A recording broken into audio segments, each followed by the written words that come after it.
Hey guys, tonight's story starts with a strange itch, a colder than usual floor, and a rooster that clearly has a personal vendetta.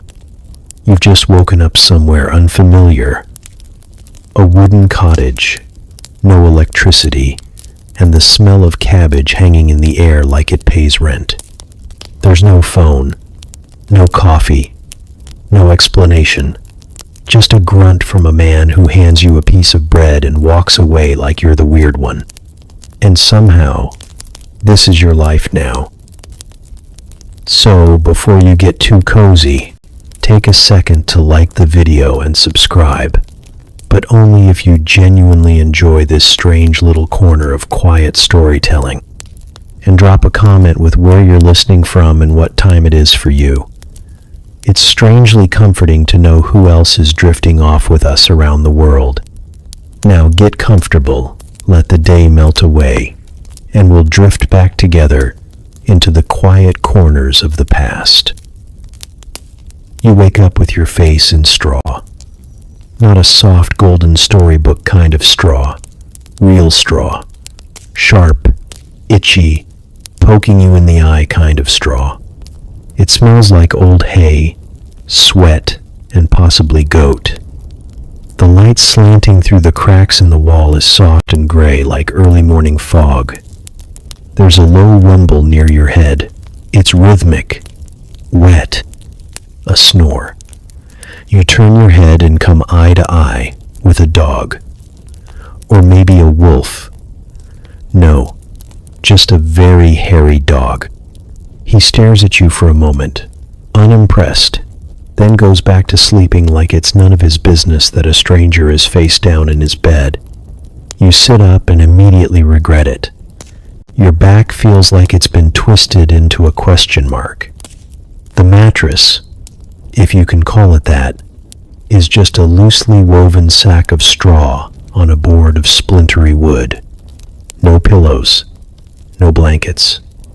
Just you and the distant smell of smoke, like someone's burning toast 4 centuries too early. You blink. Once. Twice. This isn't your room. This isn't even your time zone. The walls are wooden planks, uneven and knotted, with no paint, no photos, no insulation. There's a window the size of a cereal box, covered in something that might be pig intestine stretched tight. Light leaks through, but barely.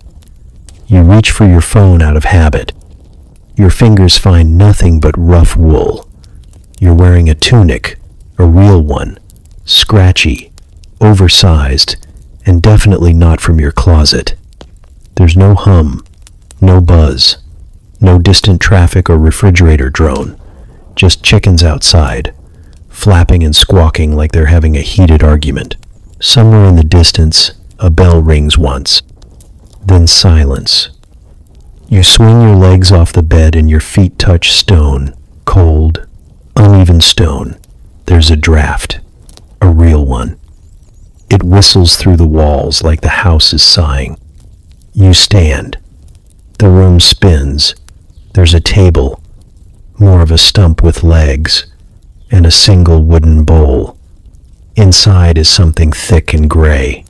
Porridge, maybe wallpaper paste. You look around. One door, no lock, no light switch, no plumbing. You shuffle to the door and open it slowly. The hinges groan like they haven't moved since the plague. Outside, you're not sure what to expect. A parking lot? A hidden camera crew? Instead, you're hit with a gust of damp air and the sharp smell of animals and people. Lots of people. You're in a village. Not a quaint one with souvenir shops and guided tours. A real one. Mud paths, thatched roofs, and a group of people all staring at you like you just landed from the moon. Which, in a way, you did. Someone shouts something in English, but it's old, twisted. Get on with you, new boy. You blink again. Who are they talking to? You? A woman with a basket walks past, gives you a look, and mutters something about sleeping through cockcrow. A child throws a turnip at a pig. The pig doesn't flinch. It's seen worse. You close the door slowly. Turn around. The dog is still asleep. You sit back down on the straw, scratch your ankle, and a small puff of dust rises. You look at your hands. They're already dirty. You haven't done anything, but the dirt has found you anyway. A scratching at the door. Then it opens. A man enters, grizzled, worn leather tunic, hands like tree bark. He glances at you and grunts, throws a wool sack at your chest. Boots. That's all he says. Then he leaves. The boots smell like damp socks in despair. But you put them on anyway. They don't fit. Of course they don't. You hear a clang. Something metal. Something being beaten. You step outside again, and this time no one looks. You've already been cataloged. You're the new one. The strange one. The one who asked if there was Wi-Fi. A boy walks by carrying a goose under one arm like a briefcase. A man pees against a wall like it's just part of the morning routine. You notice a well. A real rope and bucket well. A woman hauls water from it with biceps that could split logs. She nods at you. It's the friendliest thing you've seen all morning. You nod back. Because what else is there to do? You're not dreaming. You're not dead. You're just here. In this place where floors are stone, beds are straw, and your spine may never forgive you, and for some reason, you're not panicking. Not yet. Just watching, breathing, wondering what comes next. You wake up again to the dog sneezing directly into your face. There's no alarm clock, just phlegm and fur. Outside, the sky is the same dull pewter shade it was when you fell asleep. Time seems to smear here. You're not sure if it's 6 in the morning or 6 in the never. The air bites a little sharper today. Your spine still resents you, and your feet now blistered from yesterday's battle with the oversized leather boots feel like they've aged 20 years overnight. The door creaks open. No knock. No good morning. Just a presence. A shadow in the shape of a man. He walks in like he owns the place, which you assume he does. Your host, if that word even applies, looks at you the way one looks at a wheelbarrow that somehow learned to speak. Not curious, not friendly, just vaguely annoyed that you exist. He drops something on the stump table with a thud. Bread. A chunk of it. Not sliced, not buttered, just torn from a larger, meaner loaf. It's heavy, misshapen, and looks like it lost a fight with a rock. He doesn't say a word, just grunts and turns to stoke the fire in the corner hearth, muttering something under his breath that may or may not be directed at you. You nod. A diplomatic, neutral kind of nod. He doesn't look back. You pick up the bread. It's cold, dense, possibly older than your current predicament. You bite it anyway. Your jaw protests. This is bread that doesn't want to be eaten. This is bread that survived battles. Your teeth manage to chip off a chunk. It tastes like survival. Not good, not bad, just edible. Barely. There's no coffee. That realization hits slow and cruel. No smell of it, no mug, no ritual of pouring.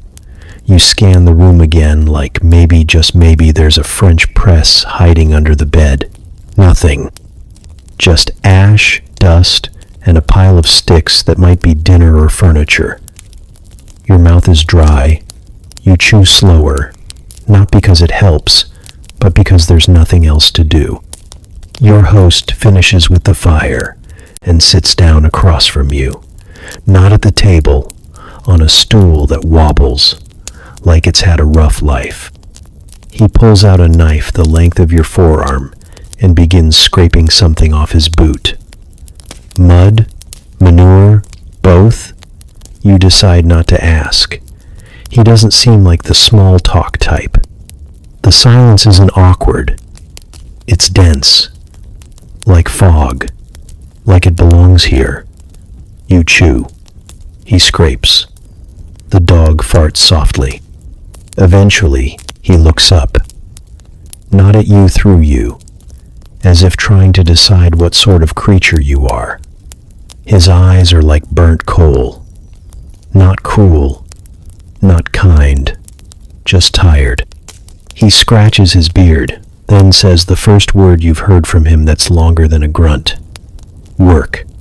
You blink. He points toward the door. After.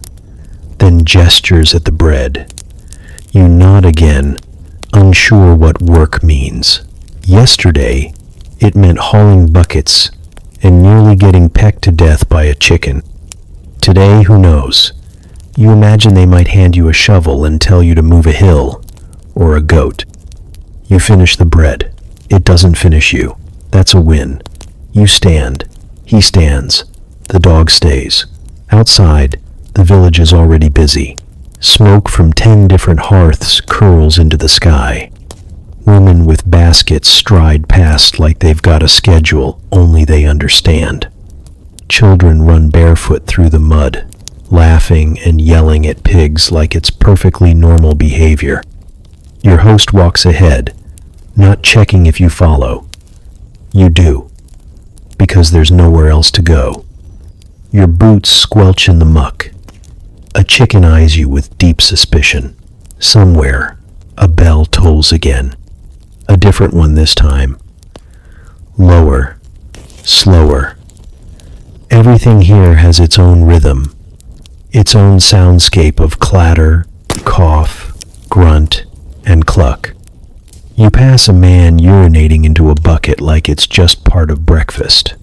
He nods at your host, says something in that thick, muddy English that barely feels like English. Your host nods back. You're invisible again. That's starting to feel comforting. At the edge of the village, there's a shed, more like a shack that gave up halfway through becoming a building. Inside, tools, rakes, shovels, a two-handed saw that looks like it could sever a tree and maybe did. Your host picks up a scythe, hands you something smaller, a hoe, or a trowel, or a weapon. Hard to tell. You get the sense that today will involve dirt. Lots of it. Maybe potatoes. Maybe something worse. You sigh. Not a modern scythe dramatic kind with AirPods and emails. A real one. Tired. Resigned. Almost sacred. He looks at you one more time. This time there's almost a smirk. Not quite a smile, but close. Like he's seen something he understands. A crack in your face that says, you're beginning to accept it. The lack of noise. The lack of comfort. The way mornings here begin, with dry bread and silence.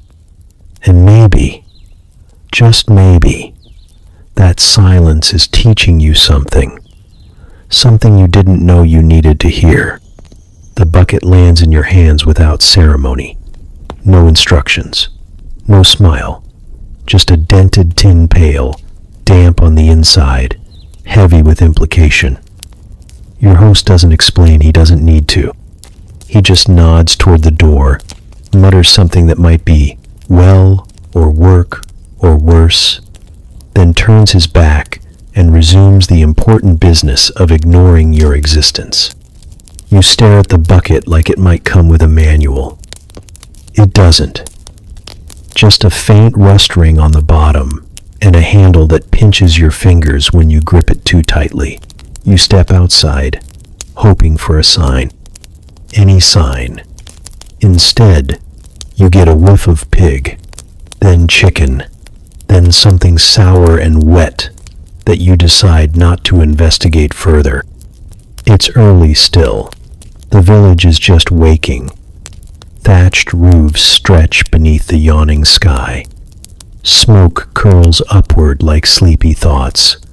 People move like they've already been moving for hours. A woman walks past with a basket on her head and a baby strapped to her chest.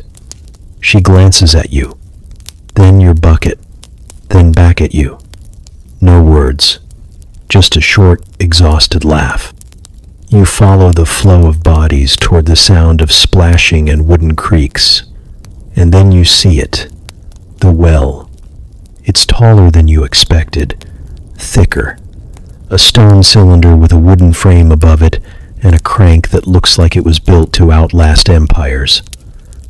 A line's already formed, mostly women, one boy, all with buckets like yours, though theirs don't look borrowed. A few glance at you, a couple whisper. You pretend not to notice or understand. When it's your turn, the old woman ahead of you doesn't move. She just jerks her chin at the crank like she's daring you. You step up, take the handle, and begin turning. It groans, loudly. Your arms burn almost immediately. The rope fights back. Water doesn't want to be lifted. It wants to stay deep, secret, untouched. But after several rotations, the bucket rises, sloshing and swaying like it's drunk. You lift it, spill a bit, pretend you didn't, pour it into your pail. The old woman grunts, approving or disgusted you can't tell. Then she turns and walks away. Your pail is half full. You debate doing it again, but your arms have filed a complaint, so you stop. You carry the water back through the village, slowly, carefully. Every step becomes a negotiation. The handle bites your palm. The water sloshes over your boots. It's heavier than it looks. Cold too, like it knows it's better than you. People don't get out of your way. They don't have to. You're the new one. You're the one who doesn't walk like they're used to, hauling things that matter. You return to the cottage. Your host isn't there. The door creaks. The dog lifts his head just enough to confirm you still exist, then returns to the art of sleeping. You place the pail beside the hearth like it's sacred. It's not. Within seconds, it's being used. For what? You're not entirely sure. Washing, drinking, cooking, possibly all three. You sit, hoping that's enough. It's not. A second bucket is pushed into your chest.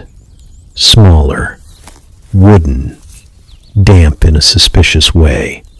This time the nod is downward, toward the back corner. There's a second door you hadn't noticed.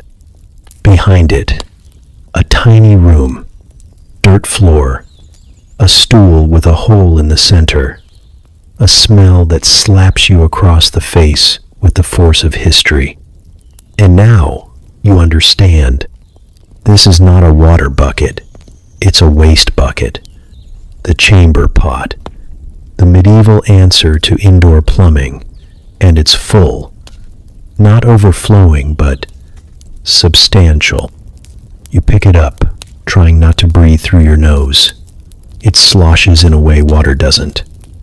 Thick, malevolent. You hold it as far from your body as your arms allow. Your host doesn't follow.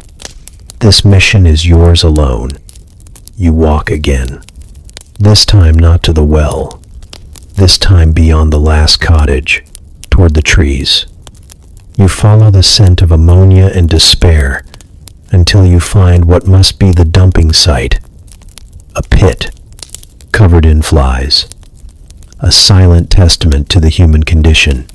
You pour, carefully, slowly, trying not to imagine the splash pattern. When you return, no one congratulates you. No one claps. You place the bucket near the side of the cottage. A woman walks by and nods. That's all. But it feels earned, like your first unspoken promotion.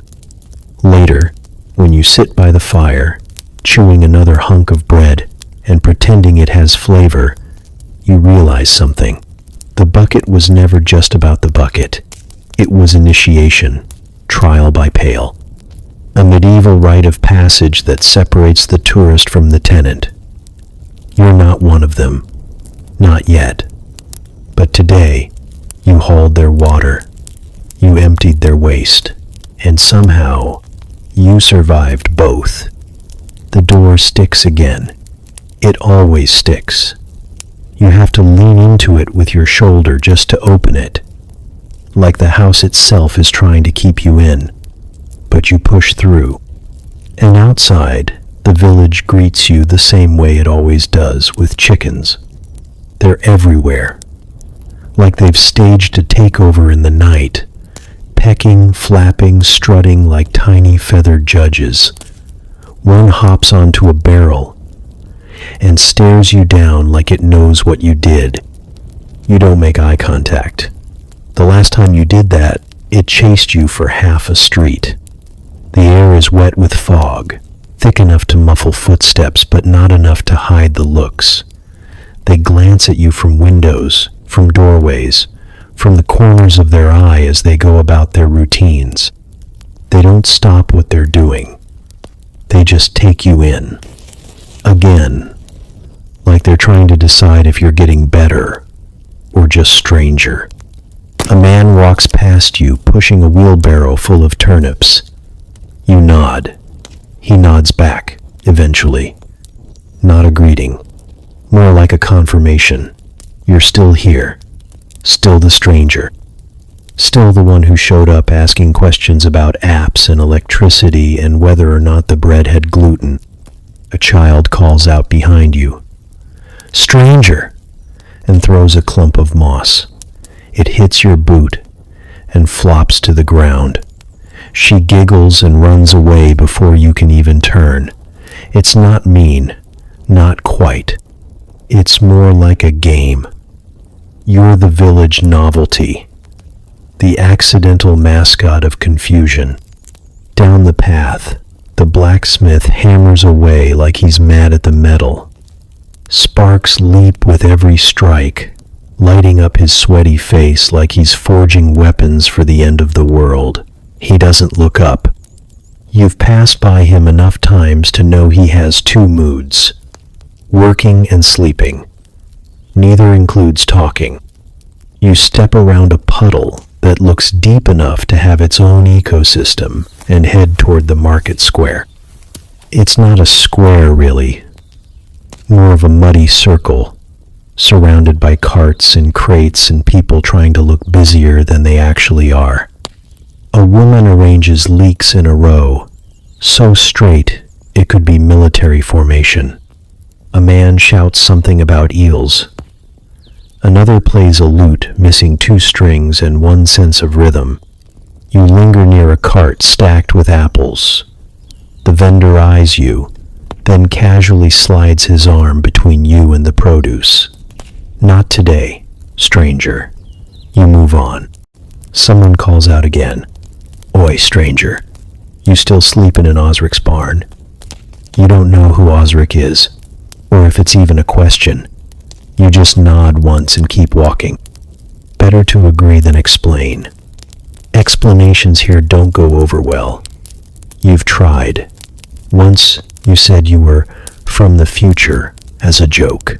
They made the sign of the cross and didn't speak to you for 2 days. At the well, you watch as 2 women fill buckets and talk in fast, clumsy English that still sounds more like poetry than conversation. One glances at you, then whispers, then laughs. You pretend you didn't hear. You always pretend you didn't hear. There's a rhythm to the village now. You can feel it. Even if you're not part of it, you know its beat. Morning water, midday meals, afternoon repairs, sunset silence, and you, moving just behind the tempo, always half a step late, always watched. A boy walks by, leading a pig on a rope. The pig snorts at you like it remembers something personal. You try to smile. The boy doesn't return it. He just says, "Mind you don't curse the beast," then keeps walking like that was a completely normal sentence. You pass the chapel. The priest is sweeping the steps. He pauses, watches you, then says, "Stranger, not unfriendly, not welcoming, just a label. You wonder if he even knows your name, if anyone does, if it matters." Someone hands you a small loaf of bread. No explanation, no eye contact. Just passes it into your hands and moves on. You stare at it. It's still warm. You take a bite, then another. It's better than yesterday's. Less rock, more dough, a quiet offering, or maybe just a leftover. You sit on a stump near the edge of the square. Watch as the village breathes around you. Dogs bark. Children shout. Someone drops a crate and curses, in a language you almost understand. The sky starts to shift from pale to gold. Another day passing. They still call you stranger. Still glance at you like you might sprout feathers or breathe fire. But no one's run you out. No one's tried to burn you. That feels like progress. And for a second, just a small one, you realize something. They forgot you don't belong. And part of you has started to forget too. It happened before breakfast, before you learned what the word porridge really meant, before you understood that people here don't sip, they slurp. You were tired, still half asleep, mouth dry, brain not quite accepting that your bed is now a pile of straw, and your alarm clock is a dog with a sinus issue. You had followed your host Osric. As you finally learned his name to the village square, he grunted. You followed. That's the arrangement. He walks. You try not to get lost or accidentally offend someone by existing too loudly. The market was buzzing, not loud, just alive. Wooden carts rolling across mud, people shouting about onions, a man selling eels out of a barrel that may or may not also be his bathtub. The air smelled like smoke and cabbage and wet wood. You saw a baker. You didn't plan to say anything, but your mouth moved before your survival instinct caught up. Do you guys have Wi-Fi? You said it under your breath, not even as a question. More like a sad joke you whispered into the world. A string of words your mouth released out of habit. But someone heard. They always do. The baker froze, mid-loaf. His eyes narrowed like you'd just asked if bread was a government conspiracy. He made the sign of the cross. Not quickly, slowly, purposefully. His eyes locked on yours the whole time. Like he wasn't sure if the devil was inside you or standing directly behind you. You opened your mouth to explain, but it was too late. A boy across the lane pointed. He said Wi-Fi. Another voice piped up from somewhere behind a sack of turnips. Is that a spell? A woman clutched her apron and turned away like you were leaking disease. Osric didn't speak. He didn't need to. The look he gave you could have shattered glass. It said one thing very clearly. Don't. You laughed it off. Tried to. A weak, cracked sort of laugh that died in the mud. Never mind, you said. It's nothing. Just something dumb. But the damage was done. The crowd had already decided.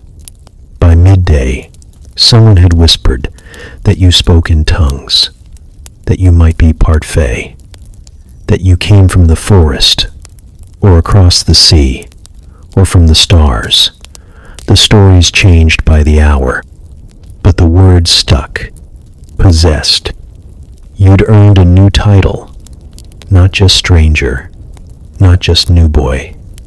Now you were the one who speaks of the sky web. It didn't help when you tried to ask if anyone had seen a charger. You didn't even mean it seriously. You were trying to be funny, lighten the mood.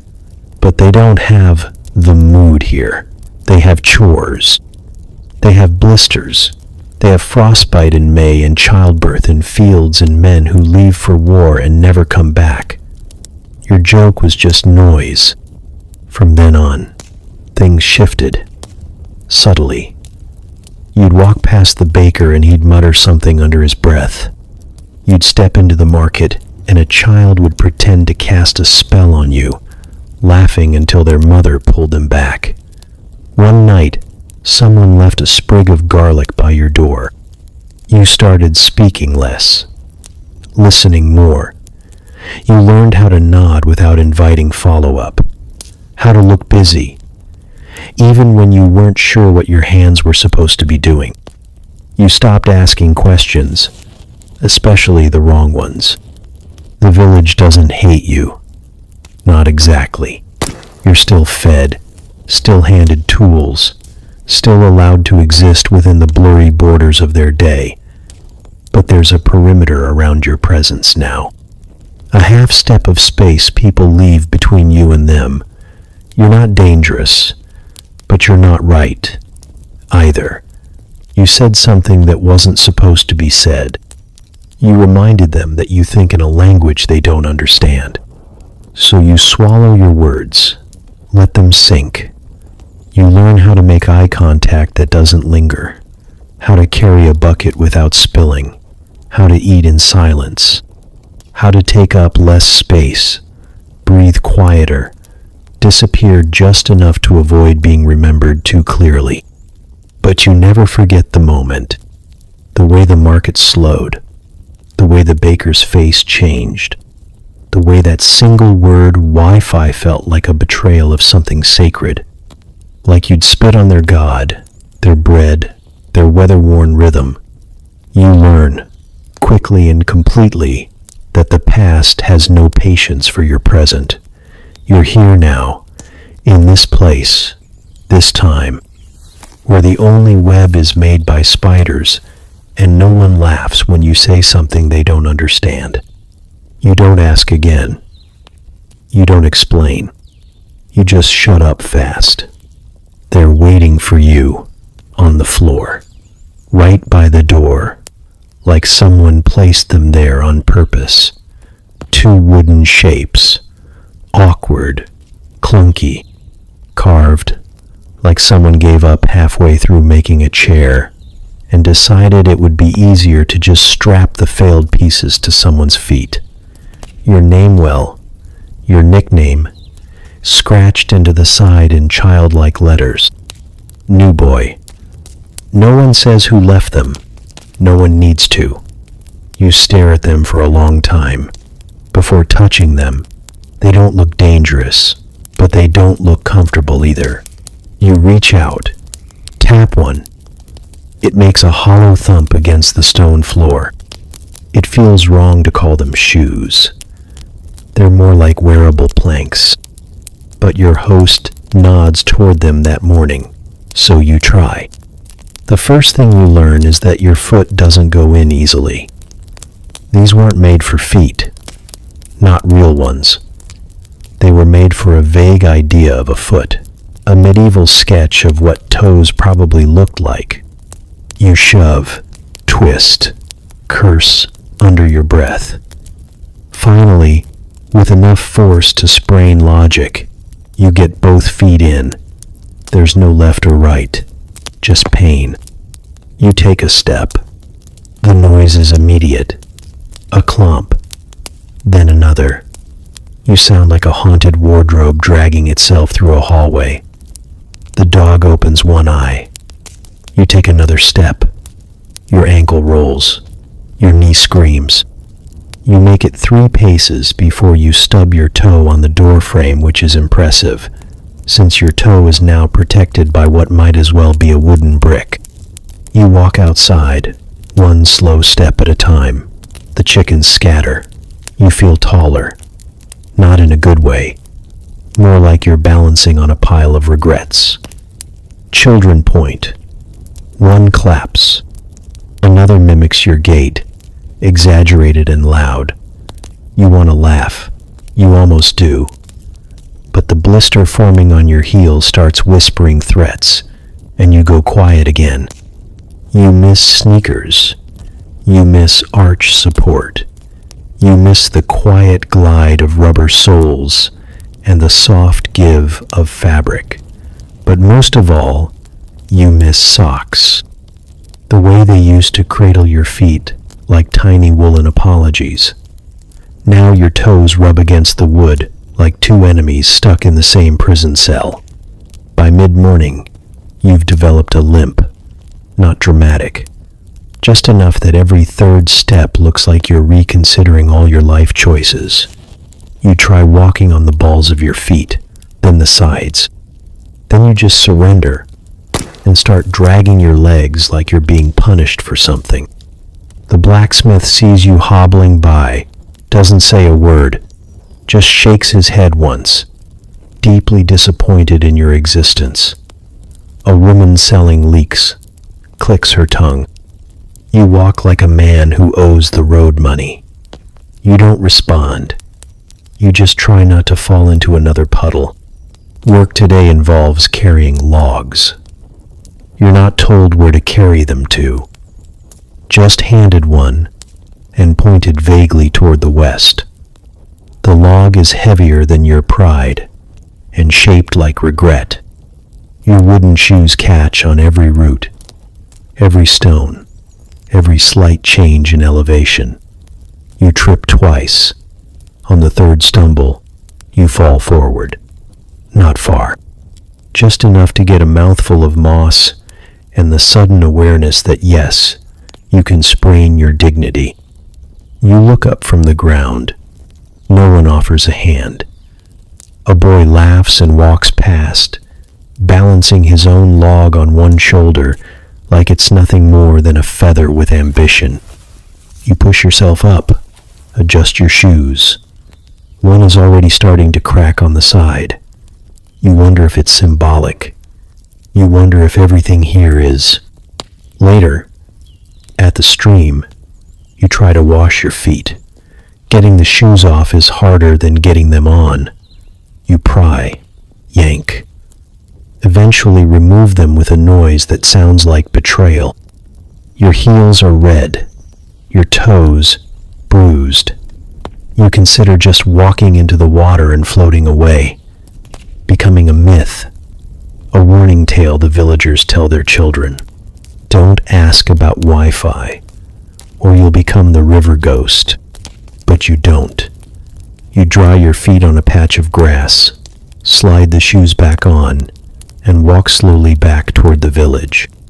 You sit outside the cottage that evening, legs stretched out, shoes in front of you like conquered beasts.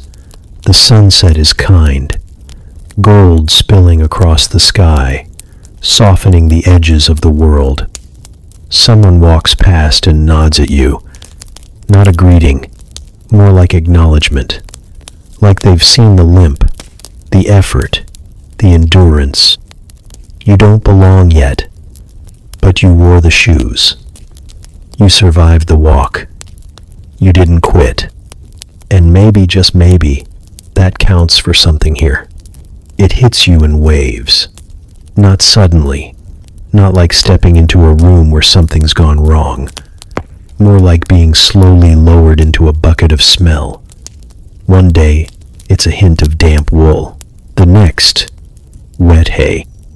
Then body odor, fermented by sun and sealed in by layers of unwashed tunic. Eventually, it's everything, all at once. Earth, animal, smoke, salt, and something human that no modern word quite captures. You wake to it. You sleep in it. It crawls into your clothes, clings to your skin, lives in your hair. You've stopped noticing when you breathe through your mouth. It's just instinct now. A quiet surrender. No one else reacts. That's the strangest part. No one flinches when the butcher walks by smelling like spoiled soup and blood-soaked leather. No one comments when the old man on the bench smells like he's been pickled in sweat and onions. A woman lifts her arms to hang laundry and unleashes a storm front of armpit, and people just nod politely, like it's weather. Here, it is. Soap exists, but you don't see much of it. When you asked about it once, someone handed you a lump that looked like it had been chipped off a barn wall. You tried it. It smelled like ashes and fear. It disintegrated in the cold stream like it had unfinished business elsewhere. After that, you stopped asking. Bathing is more rumor than ritual. Someone mentioned a tub once, behind the tavern, but it costs money. And the water isn't warm, and there's only one, which means it's not yours, which means you're not sure who's been in it before you. You don't ask. You don't want to know. The stream is your best bet. You try to be discreet. Go early, go alone, scrub with sand and prayer. The water's cold enough to make your spine remember childhood trauma. You rinse your arms, your face, your neck. Below that, you lose nerve or circulation. It's enough, you tell yourself. Good enough. Your hair is another story. It's gone from soft to straw, from straw to mat. You try to comb it with your fingers, but they catch on knots that weren't there yesterday. Once, you found a leaf. Another time, a small feather. You decide not to investigate further. The hair stays. Wild. Honest. Teeth are trickier. You miss the ritual. The mint. The foam. The 2-minute lie you told yourself every morning and night. Here, people chew on sticks, rub ashes on their gums. You try it once and gag so hard you scare the chickens. You settle for rinsing with stream water and hoping your teeth hold out until, well, you're not sure until when. You haven't smelled clean in days, maybe longer, but something changes. Not in them, in you. Your nose starts to forget, slowly, like a fog lifting backwards. You stop noticing the scent of damp boots. You stop recoiling at the pigsty. You walk past the fish stall without flinching. You stand beside Osric, your host, whose natural musk could be weaponized, and you don't even blink. You're adapting, or breaking, maybe both. One afternoon you catch your own scent. It's after a long morning hauling sacks of grain that leaked all over your shirt. You sit, stretch, and lift your arm. The smell hits you like an old memory. You lean back, exhale, and for the first time, you don't hate it. It smells like effort, like work, like someone who belongs outside. There's freedom in it, strange unwashed freedom. No pressure to impress, no perfume, no deodorant battles. Just you, as you are, as the dirt sees you, as the wind accepts you. At night, lying on straw, you scratch your scalp and feel flakes, dust, history. You no longer recoil. This is your new skin, your new shell, not polished, not perfumed, but real. Honest in a way you hadn't expected to find comforting. The villagers never comment on your scent. That's how you know you've blended in.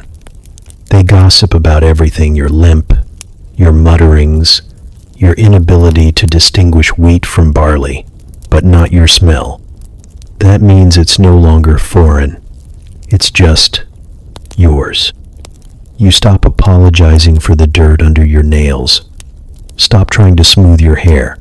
Stop pulling your shirt away from your chest when it clings. The old rules are gone. There are new ones now.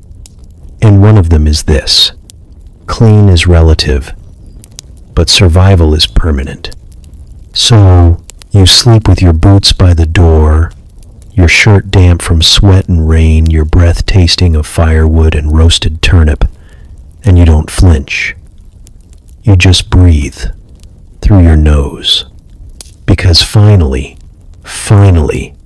your nose doesn't fight back. It started innocently enough. Osric handed you a basket trough, splintered, smelled like onions, and Regratand pointed toward the henhouse with a grunt that somehow meant eggs. You nodded, like this was something you could handle. Eggs. How hard could it be? You'd seen chickens before. In petting zoos, on TV, on sandwiches. None of them had ever looked like a threat. None of them had glared at you. But these chickens, these were a different breed. Medieval chickens. Wiser. Meaner. Built for war. You approached the henhouse like it was sacred ground. The air smelled like straw, feathers, and something vaguely aggressive. There were no instructions, no guide, just a basket in your hand and a vague memory of cartoons where farmers whistled and chickens just complied. You crouched, reached under the first hen, and she allowed it. Warm, feathery cooperation. You felt the egg with your fingers smooth, perfect, still warm from her body. You lifted it carefully. Run down. Your confidence swelled. You could do this. You were doing this. The second hen flinched when you got close, but you gave her space. Whispered an apology. She blinked at you with mild suspicion, then shuffled aside just enough. Another egg. 2. Maybe you were made for this. Maybe you were finally getting the hang of... Then came her. You didn't see her at first. She was tucked into the darkest corner of the coop, half hidden behind a crooked plank and a pile of old feathers. You approached cautiously, basket now half full, smile on your face, pride swelling like your blistered feet. You bent down, extended a hand, and then everything changed. She struck before you even touched the nest.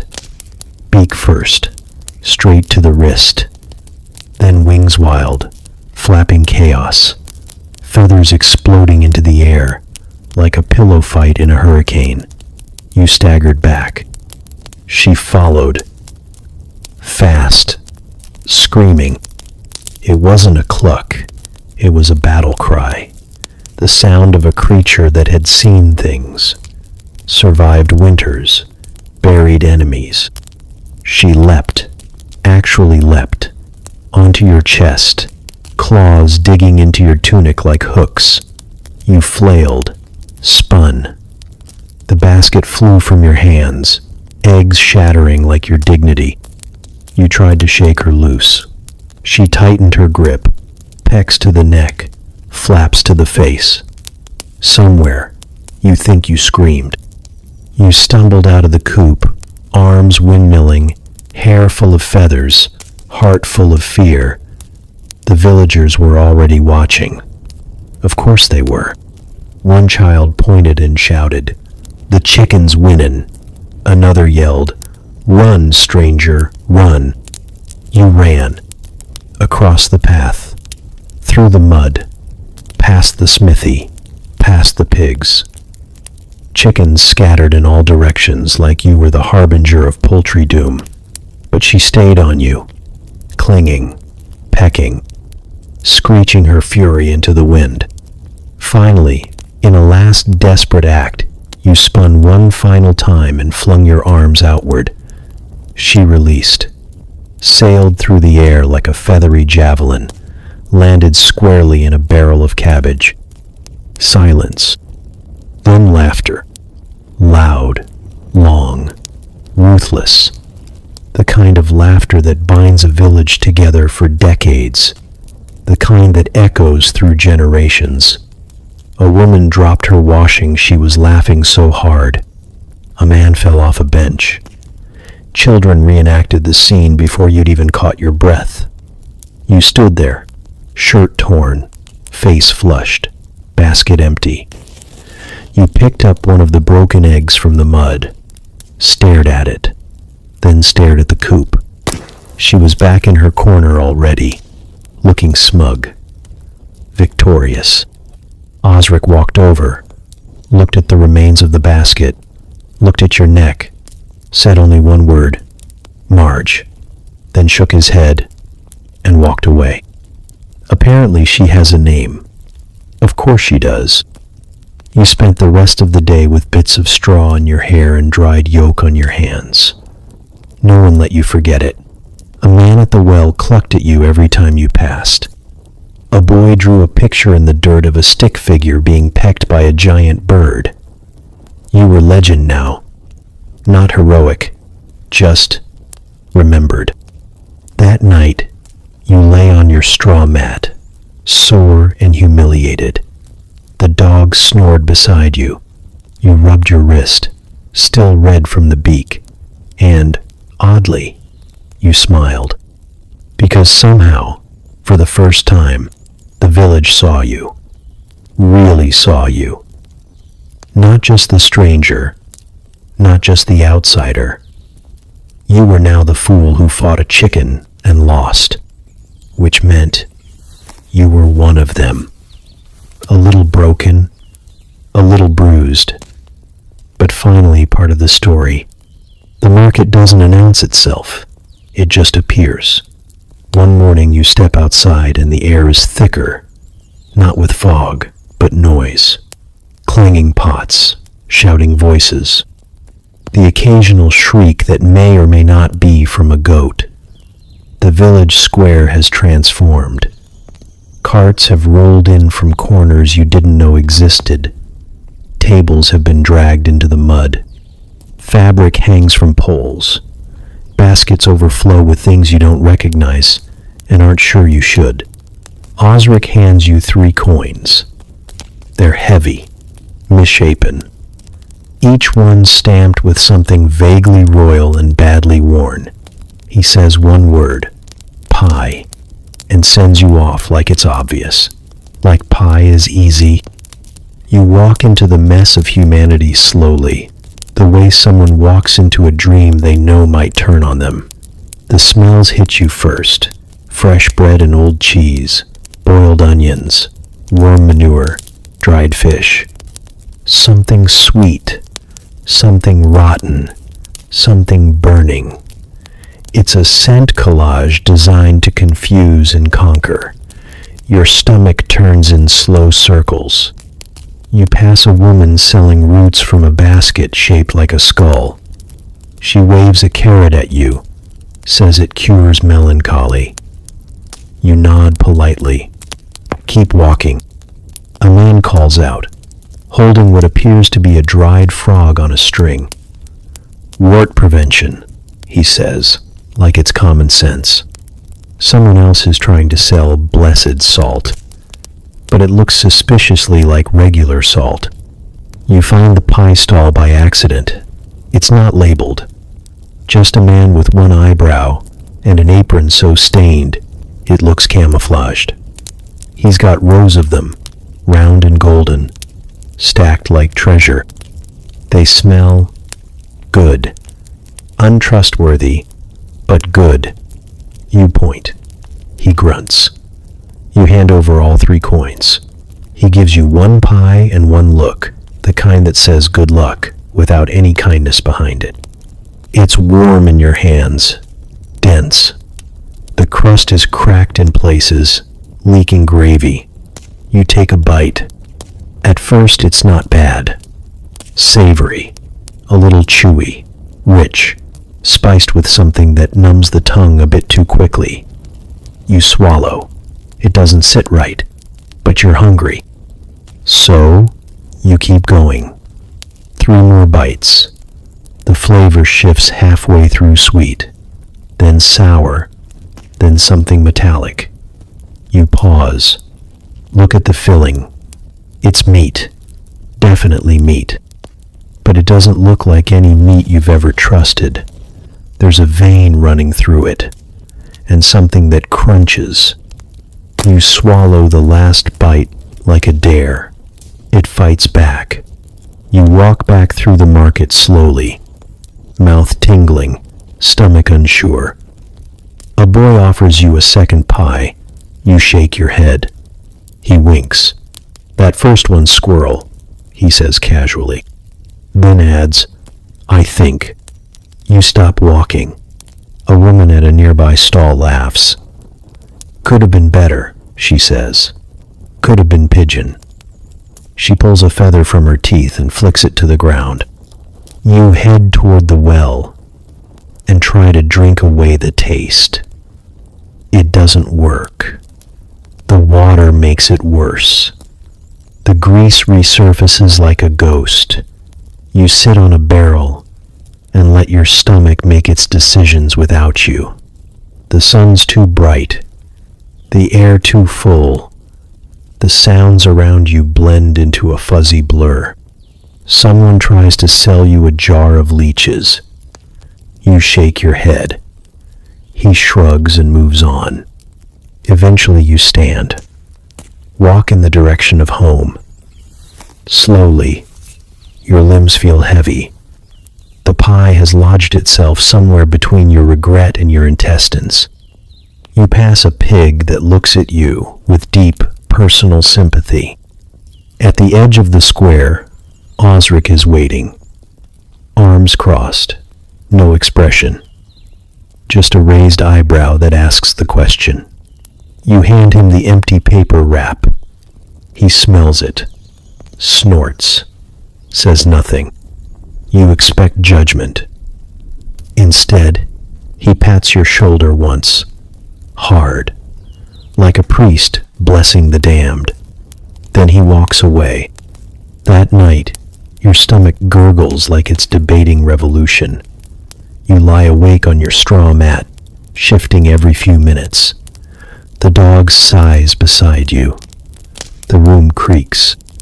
Somewhere, a chicken clucks in its sleep. You think about the pie, the flavor, the gamble, the moment of warmth, followed by slow betrayal. It was food. It was mystery. It was medieval honesty, baked in lard and wrapped in secrets. And now, you understand something. Here, food isn't comfort. It's survival.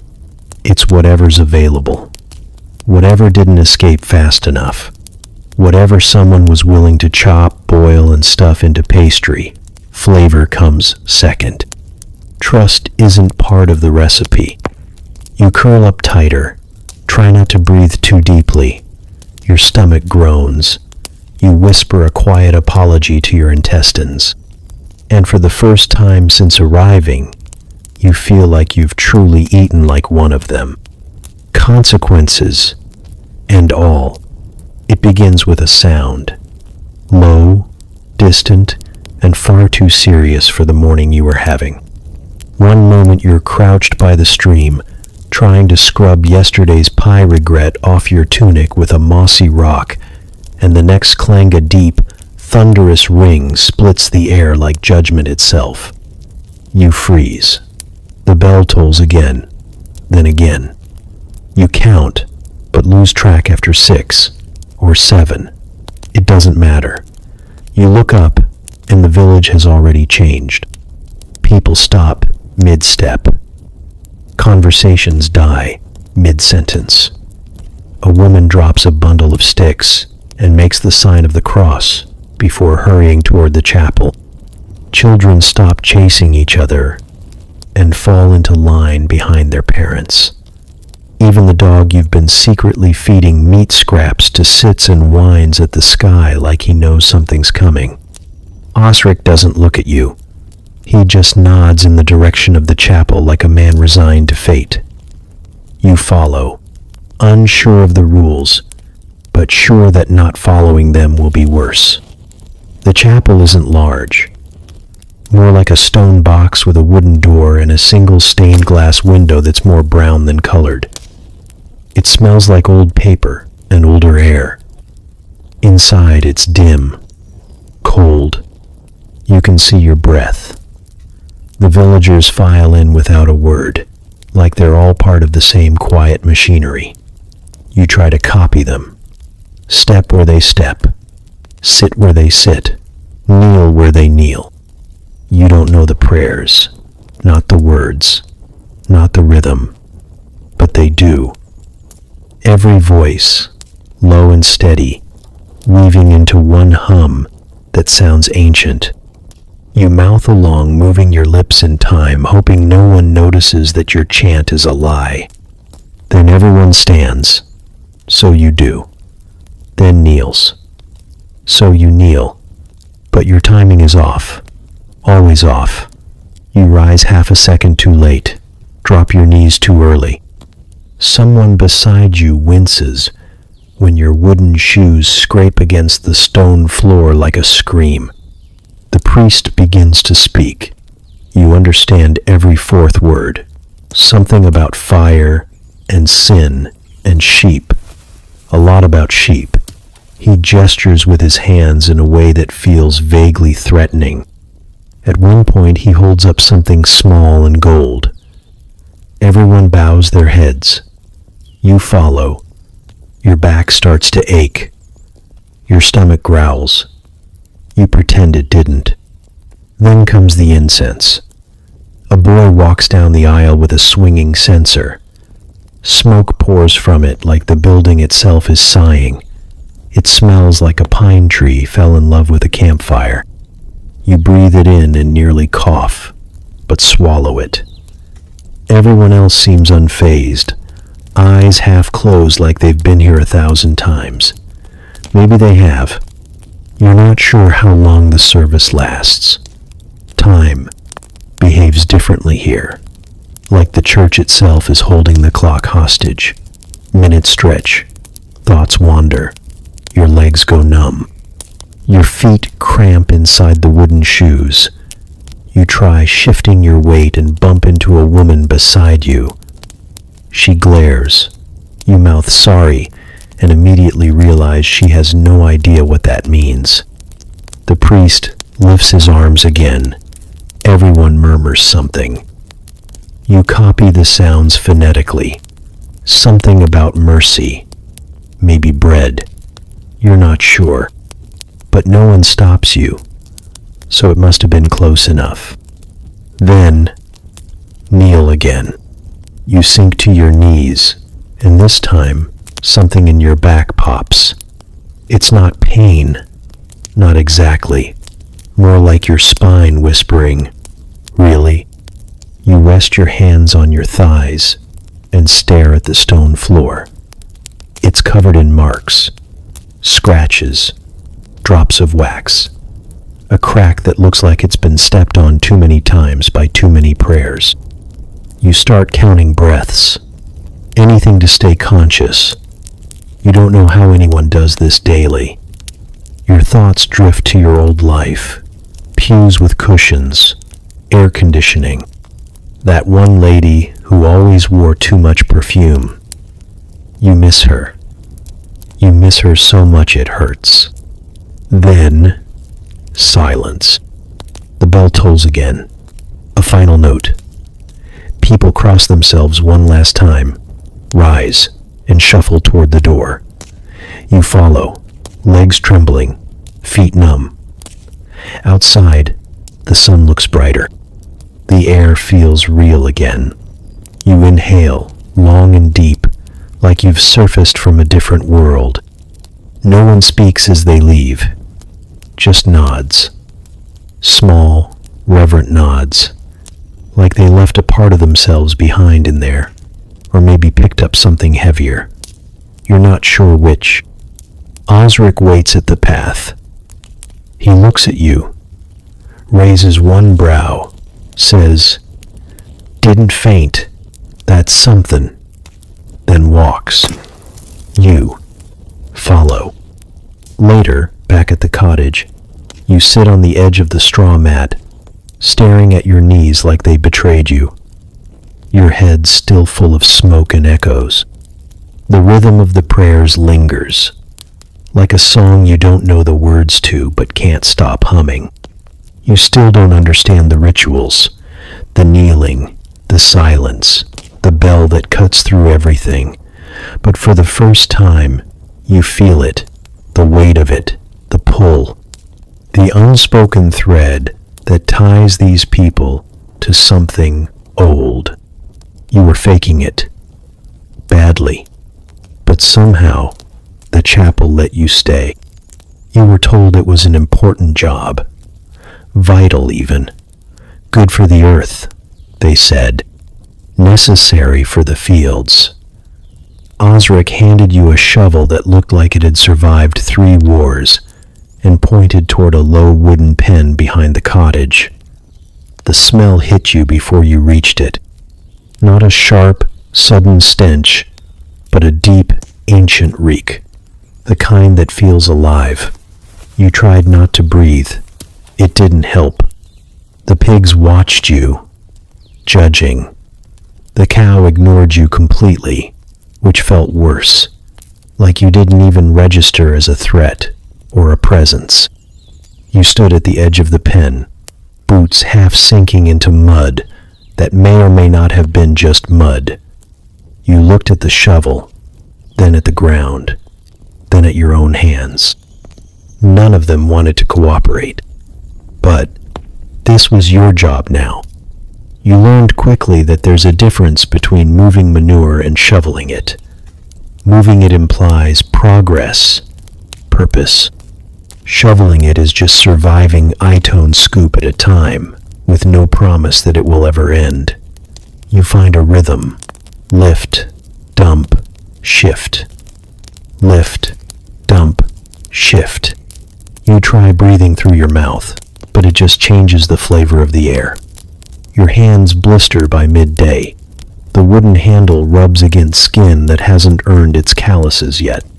You try switching hands. That just spreads the damage evenly. Your arms ache. Your shoulders burn. You tell yourself this is strength training. You tell yourself this is character building. You tell yourself lies. The worst part isn't the smell, or the flies, or the heat. It's the texture, the weight, the reality of it. It's heavy in a way nothing should be, not just physically, but emotionally. This is your life now. You, the shovel, and a slowly growing pile of regret. A child walks by and laughs.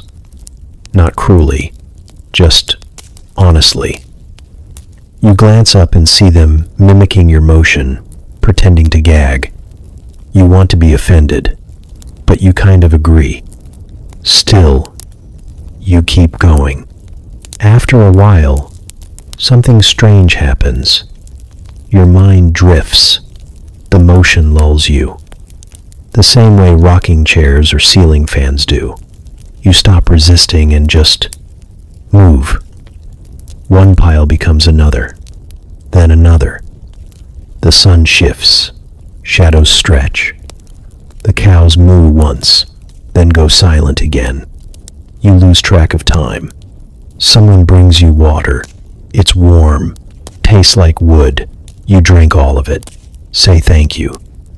They nod and walk off without a word. You go back to shoveling. The rhythm returns. Lift, dump, shift. There's a kind of dignity in it. Not the kind that comes with medals or applause. The other kind. The quiet kind. The kind that smells bad and looks worse, but still matters. You're cleaning something. making it less chaotic, turning filth into fertilizer. You've stopped thinking about what's in it. You just think about where it needs to go. The sky darkens slowly. The air cools. The flies thin out. The animals retreat to corners. You finish one side of the pen. Look at it. Admire it. Almost. A clean patch of earth that, for the briefest moment, belongs to you. You sit on a stump nearby and exhale. There's a smudge on your face. A streak of something across your arm. You don't wipe it off. What's the point? You stare at the shovel leaning against the fence. It's less of a tool now, more of a partner. You survived together. You bled together. You formed a mild trauma bond.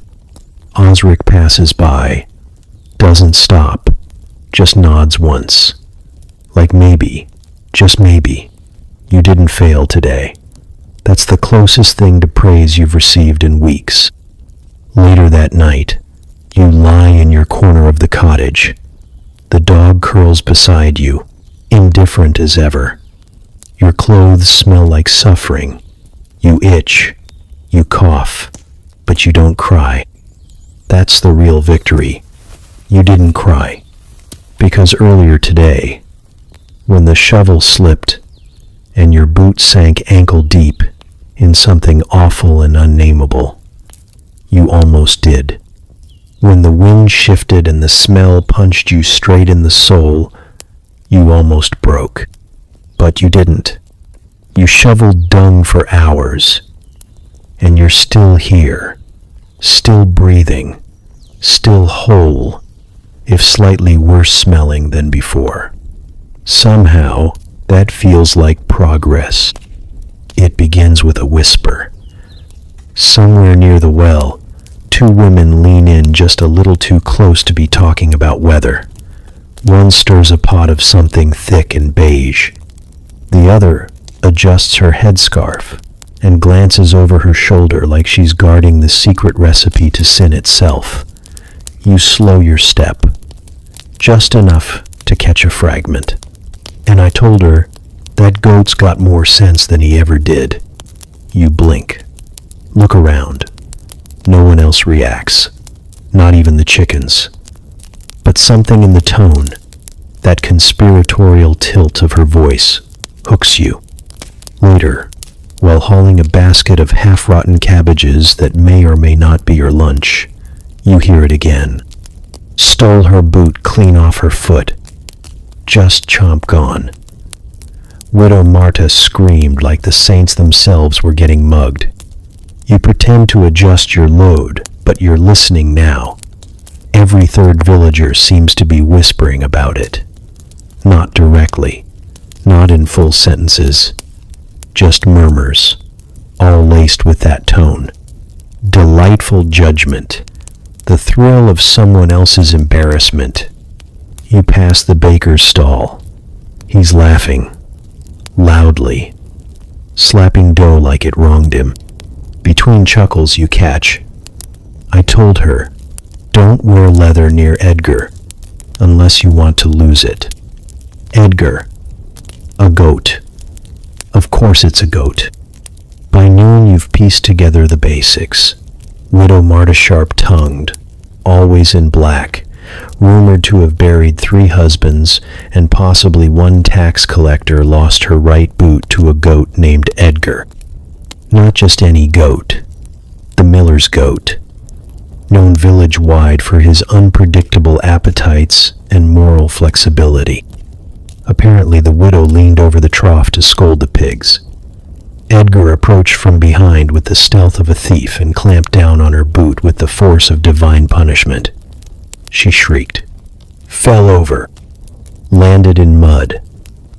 The goat pranced off with the boot like it was a wedding prize. Some say he ate it, others say he buried it behind the tavern. One child swears they saw it hanging from the church bell rope. No one knows for sure, but everyone talks like they were there.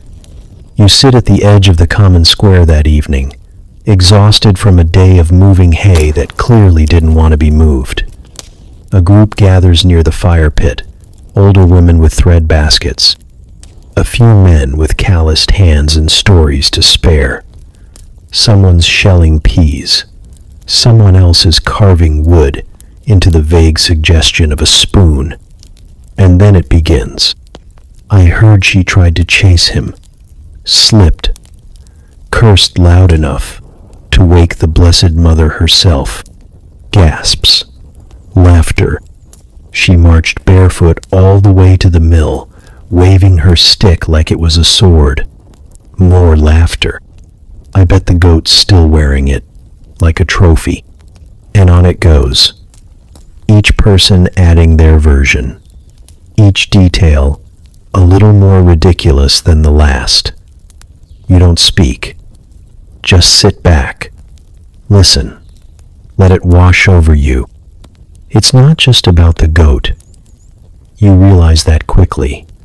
It's about the ritual, the gathering, the unspoken joy of knowing something absurd happened, and you weren't the victim.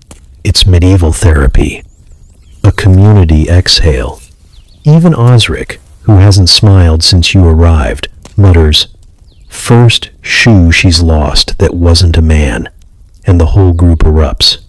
You nearly choke on your bread. You think about your old life. News alerts, tweets, comment threads, information fired at you like arrows. But none of it felt like this. No one huddled around a fire to laugh together. No one whispered secrets over vegetable stew. Here, gossip is sacred. It doesn't destroy reputations. It preserves them. The widow will be remembered not for her grief or her solitude, but for the day she tried to outrun a goat and lost.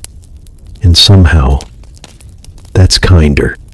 You spot Edgar the next morning near the mill, standing proud, a little too proud, chewing on something suspicious. His eyes meet yours. There's no guilt there, only victory. You nod once. Respect. Later that day, you find yourself repeating the story to someone else. A version of it, at least. You add a flourish, a dramatic reenactment. You wave your arm like a goat hoof. They laugh. You laugh. You've become part of the echo. And for the first time, the village doesn't feel like a place you're visiting. It feels like a place that's beginning to let you in. One scandalously stolen boot at a time. It starts with a child. You're hunched near the chicken coop again, trying to fix a slanted door with a rock, because hammers apparently are reserved for people with a better reputation than yours. You're muttering something about angles when a tiny voice rings out from behind the fence. Oi, new boy. You look up. A kid. 7, maybe 8. Gap-toothed and sticky with something jam-adjacent. He grins like he's discovered fire. New boy fixed the poop door, he yells, delighted by his own accuracy. You stare at him, waiting for the joke to pass. It doesn't. Another child echoes it from across the path. New boy's got mud in his hair. Then another. New boy smells like donkey. Within minutes, the chant has grown legs. By the time you limp back to the cottage, half the village has heard it. Some shout it in passing, like a greeting. Some whisper it with theatrical pity, as if your name were a curse they're too polite to say out loud. New boy. Not creative, not cruel, just sticky. It doesn't even make sense. You're not new anymore. You've been here long enough to ruin 2 tunics, sprain your dignity twice, and memorize the smell of every outhouse within a 300-foot radius. You've eaten pies that betrayed you. You've knelt in a chapel like a folding chair. You've shoveled things no human should ever have to shovel. But still, new boy. The blacksmith is the next to adopt it. He says it casually, without malice, as he hands you a dented bucket. "Here, new boy, don't drop it this time." He chuckles. You nod, like you didn't just feel your soul collapse a little. At the bakery, the old woman with hands like wrinkled bread calls out, "Morning, new boy. Try not to burn your fingers today." You hadn't even touched anything yet. Somehow she knew. Even the goat joins in. Edgar, still proud from his boot-stealing glory, gives you a hard stare when you pass. He doesn't speak, obviously, but if he could, you know he'd bleed it. New boy. With smugness. You try to shake it. Correct someone once. Actually, it's... But they wave you off mid-sentence. Right, new boy. Eventually, you stop fighting it. Names are strange here. No one asks for yours. They assign one, based on a trait, a habit, a moment you thought no one noticed. There's a man called Three Tooth, and a woman called Brambles. No one questions it. The names grow roots. They become part of the soil. One evening, as you help Osric stack firewood, he finally says it, quietly, like a verdict. "You're holding that wrong, new boy." Then he grunts, adjusts the log, and says nothing else. It's the first time he's spoken to you in hours, maybe days. You nod. Say nothing. Stack the next log better. At night, you lie on your mat and listen to the cottage breathe Osric's snore, the dog's twitchy dreams, the wind through gaps in the walls. Your back aches, your fingers sting, but the name echoes louder than all of it. New boy. It shouldn't matter. It's just a word, a sound, but it lodges itself behind your ribs and hums. It means you don't belong yet. Not fully, not really. You're tolerated, not trusted. Present, but peripheral. A guest in a house where even the mice have seniority. You think about your real name. The one from before. The one no one here has said out loud. It feels soft now, distant, like a jacket left behind on a chair you're not allowed to return to. You try whispering it to yourself once. It sounds foreign, decorative, like something that wouldn't survive here. And yet, new boy is easy. It fits, in a way. Not tight, not right, but familiar. Like a pair of boots, a size too big, that you're learning to walk in. The kids chant it again the next day as you carry a sack of onions through the square. One of them runs up, taps your arm, and bolts. "New boy's it," he yells. Suddenly, you're in a game you didn't agree to. You chase, you catch, you laugh. That night, one of the older men at the fire calls out, "New boy, you playing cards or just sitting pretty?" You play, you lose. They let you stay anyway. And that's the shift. Somewhere between mockery and familiarity, the name loses its sting, becomes something else. Not affection, not yet, but a placeholder, a hand reaching out. Not quite touching, but not pushing away either. So you let them say it, let it echo, let it grow, because here, being named is the first step toward being seen, and being seen even badly's better than being invisible. You weren't invited. No one said, "Come to the tavern, new boy." But when the sun dipped low and the cold set in like it meant business, you followed the crowd without thinking. Feet sore, shoulders aching, clothes stiff with dirt and old regret. And there it was, wooden, crooked, humming with voices, the tavern. It leans slightly to the left. The door creaks like it's complaining. The floor slopes just enough to make standing feel like a sport. Candles drip onto warped tables. The air smells like wood smoke, onions, and something fermenting in a barrel that probably lost its dignity a decade ago. Inside, it's loud, but not chaotic. Familiar loud. Boots shuffle. Tankards clink. Someone plays a stringed instrument that's either broken or just misunderstood. No one looks at you too long, which is how you know you're slowly becoming part of the background. A chair with legs, a body with a shovel story. Osric nods toward a bench. That's as close as you get to a welcome. You sit.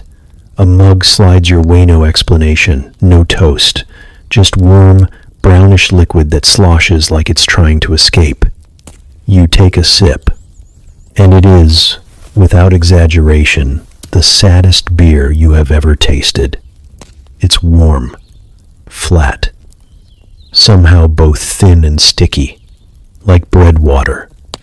Or someone tried to remember what beer tasted like and got bored halfway through. You pause, blink, take another sip just to be sure. Yep, still sad, still beerish, but no one complains. They drink it like it's nectar. One man downs his in one gulp and slams the cup with the reverence of a holy rite. Across from you, a man named Oswin clears his throat. No one introduced him. He introduced himself, just by being louder than everyone else.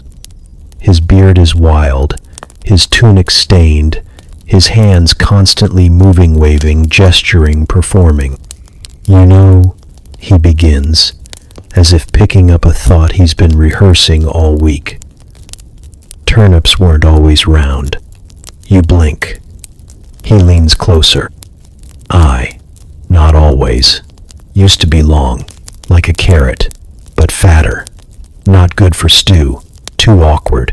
One fella Branrick tried to shave his down with a knife. Slipped. Lost a toe. You take another sip of melancholy beer and nod. Oswin continues. Well, that toe went bad. Real bad. But his wife, she cooked the turnip anyway. Claimed it cured his fever. Maybe it did. Maybe it didn't. But ever since, Branrick only grew round ones. Said they behaved better. You look around. No one stops him. No one interrupts. They've heard this story, or one like it, and they're letting it live its life. Oswin goes on.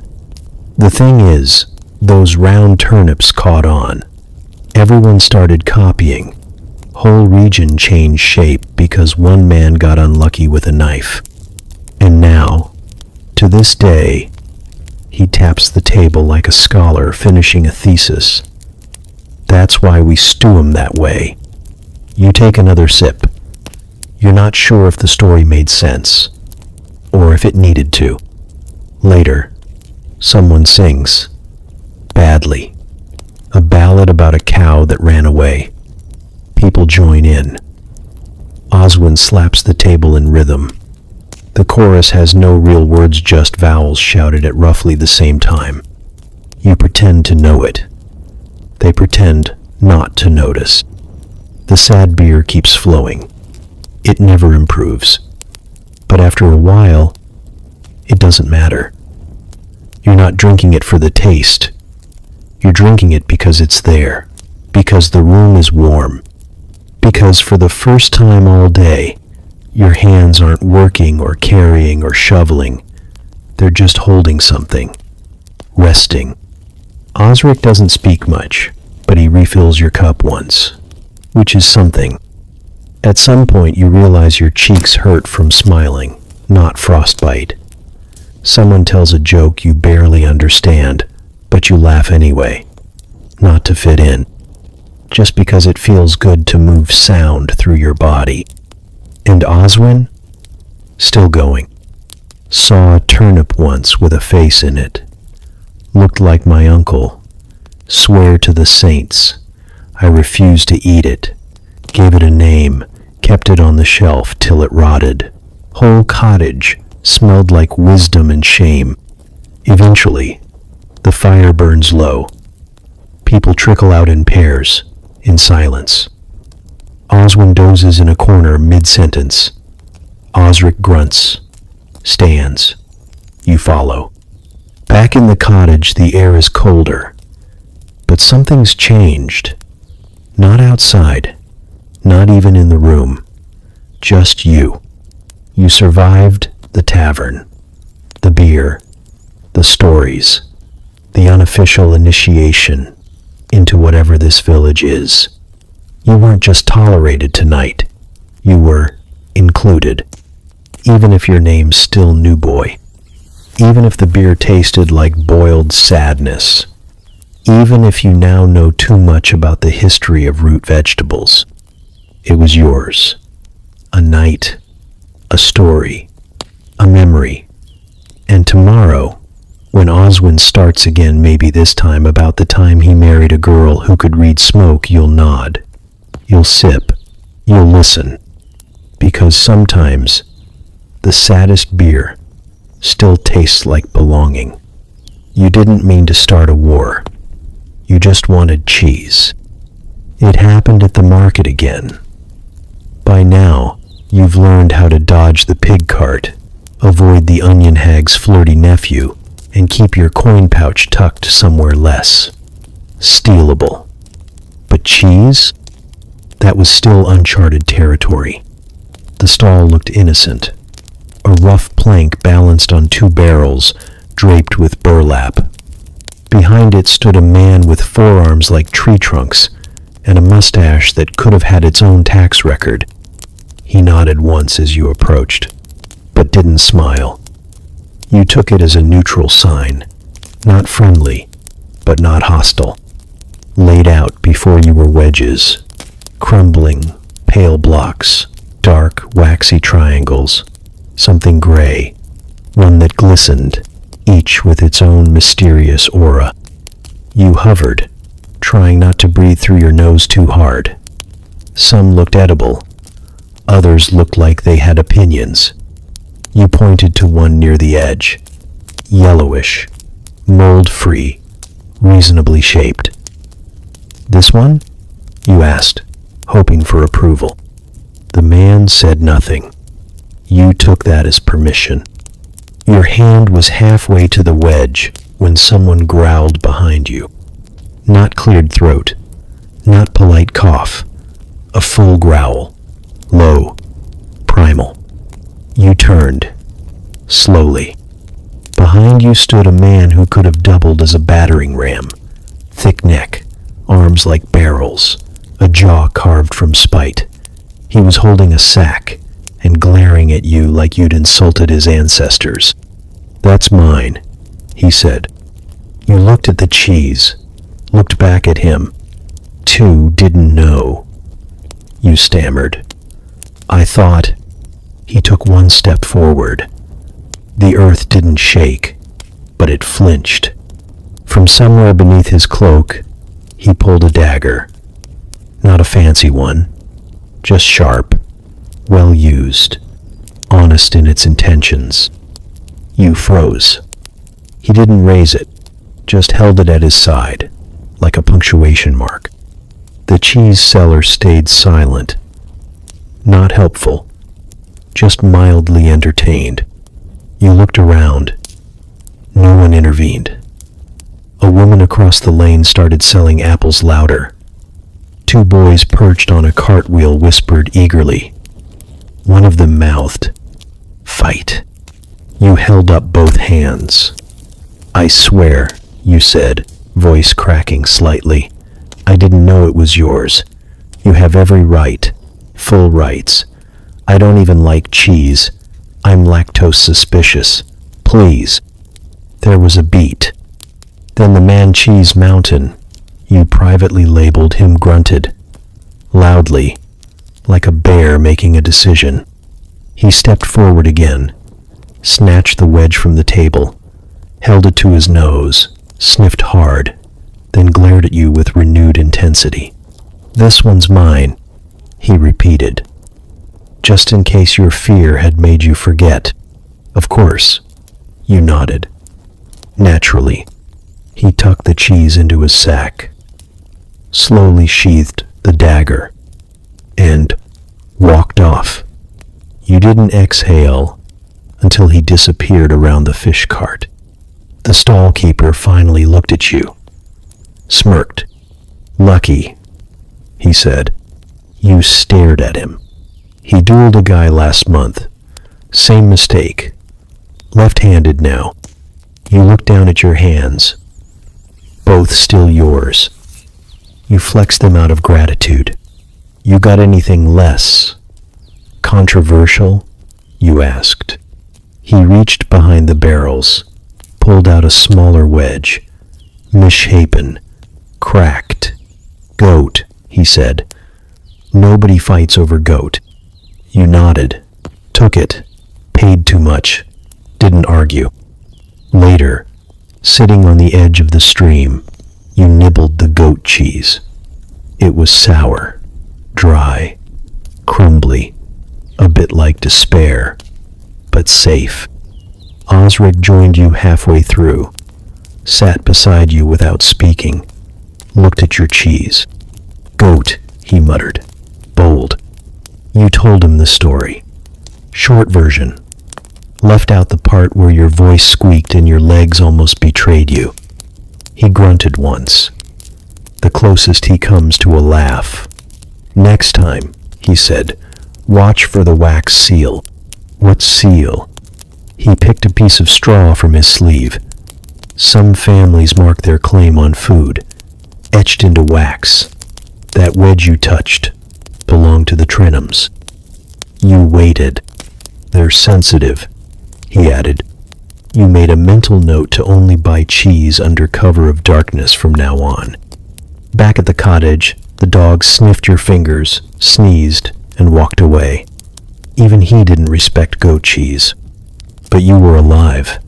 Dignity slightly dented, fingers intact, pride wounded, but healing.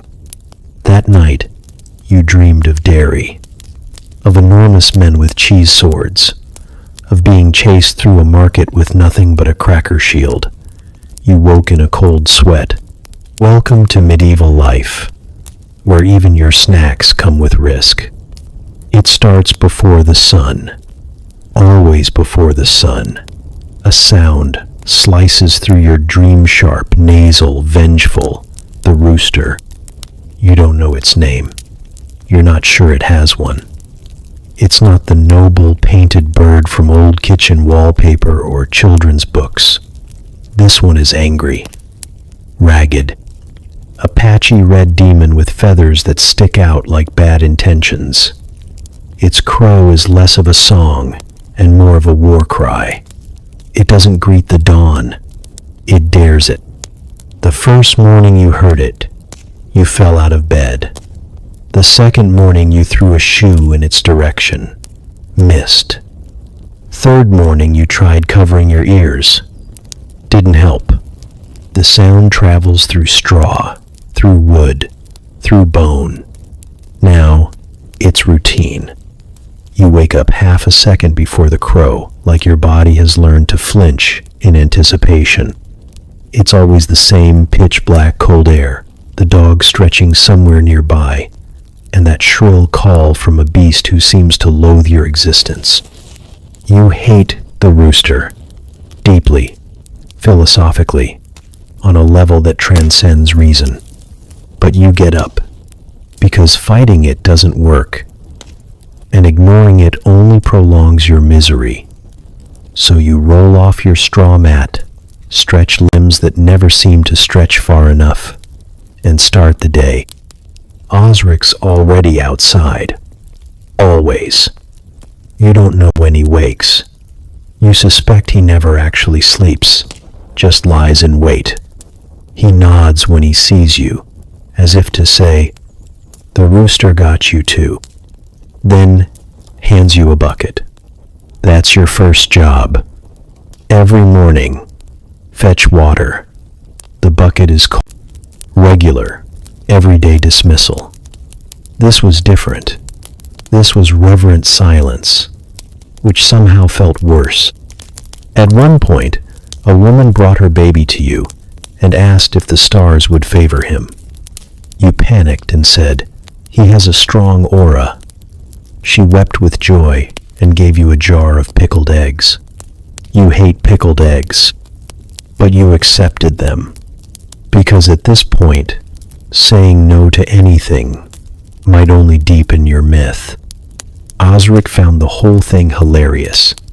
"You could charge," he said, mouth full of something root-based. "People would pay." Old. The handle digs into your palm. The path to the stream is wet with dew, and every stone finds your foot like it's on a mission. You pass the chickens. The rooster watches you from his perch. Smug. You resist the urge to hiss. By the time you return, the sky is pale gray. Someone's stoking the hearth. Bread dough is rising in a bowl near the window.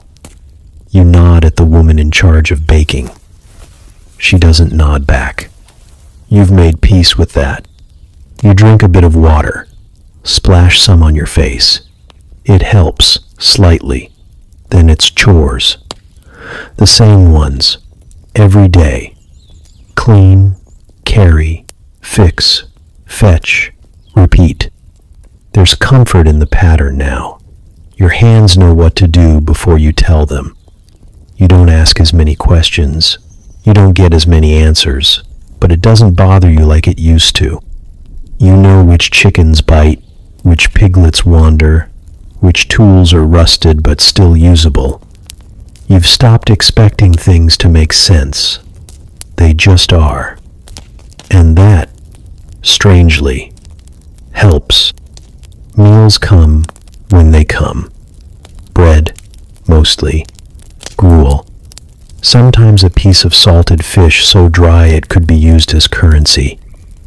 You eat in silence, surrounded by people who still don't say much to you, but they pass you the bowl without hesitation now. They expect you to be there. That's new. One afternoon you're fixing the fence when the rooster struts by, doesn't look at you, just clucks, pecks at the dirt, moves on. You freeze. Realize something unsettling. You know its pattern, its route, its habits. You've memorized the enemy. You've learned to live around it. You're not sure when it happened. When the desire to escape dimmed. When you stopped counting days. When, "How do I get home?" became, "How do I not mess this up?" You just know that now you wake with the rooster. You no longer hate it. Not entirely. You respect it. It's consistent, honest. It screams when it feels like screaming. That kind of freedom is rare. You still flinch, still fantasize about feathers flying, but when it crows, you move, and that movement has become your rhythm. Evening comes quietly. You sit by the hearth. Your hands hurt in familiar ways. Your stomach is full enough. You smell of sweat, hay, and faintly of goat cheese. Someone's telling a story about a man who tried to grow onions in winter. You listen. You even laugh. Outside, the rooster settles into his roost. You hear a rustle, a sleepy cluck. You nod once in his direction, a silent truce. Because tomorrow, before the sun even considers rising, he'll scream again, and you'll rise. Not because you want to, but because that's what you do now. You never cared much about cabbage. Before all this, it was just there. Something your grandma mentioned occasionally. A filler vegetable. Harmless. Forgettable. A background player in a stew you barely noticed. Now it's a life partner. You don't know when the shift happened. Maybe it was the morning you woke up shivering and the only thing in the bowl was something grayish green and steaming. Maybe it was the third consecutive meal where chewing cabbage was the only thing keeping you from passing out. Or maybe it was the moment you realized you could identify the type of cabbage just by smell. White, red, Savoy, boiled, pickled, fried, raw, shredded into soup, slapped on bread, tossed in whatever counted as oil in this part of the world. If there was a way to cook cabbage, you've seen it and judged it. You have opinions now. You think boiled cabbage is an insult unless salted first. You believe raw cabbage belongs only in desperation dishes or punishment meals. You've found, to your shame, that pickled cabbage is your guilty pleasure. Salty, sour, aggressive, it's the only food that doesn't pretend to be happy to see you. But cabbage alone won't save you. So you learn porridge. Or rather, you submit to porridge. It's not food so much as a concept. A warm, mushy suggestion. It sticks to your ribs and your wooden spoon and sometimes your dignity. They call it gruel some days. Mash on others. Doesn't matter. It's the same beige blob with the same limp grains and the occasional mystery lump. One time you bit something crunchy and no one would tell you what it was. Still, you eat it. Every day. Because you must. Because hunger isn't poetic here, it's not skipping a meal to look cool. It's kneeling on a dirt floor, praying the pot's not empty, and scraping the sides just in case. There are rules, unspoken ones. You never serve yourself first. You never take more than one ladle unless invited. And you always leave the last scoop for someone else even if no one's looking. Especially if no one's looking. That's how you earn quiet nods around here. Your stomach learns to anticipate disappointment. You stop craving flavor. You start craving texture. Crunch is a luxury. Warmth is a blessing. Anything that doesn't remind you of soggy bark is a treat. One day, a turnip shows up in the stew. Just one. A single brave slice, floating near the edge of the pot like a survivor. You almost cry, not because you like turnips, but because it's different. Osric watches you eat, says nothing, but when you reach for seconds, he stops you with a glance. You nod, push the ladle back in. He grunts. That's his version of, "You're learning." Later, you ask the baker if he ever gets tired of cabbage. He laughs like you asked if trees get tired of standing.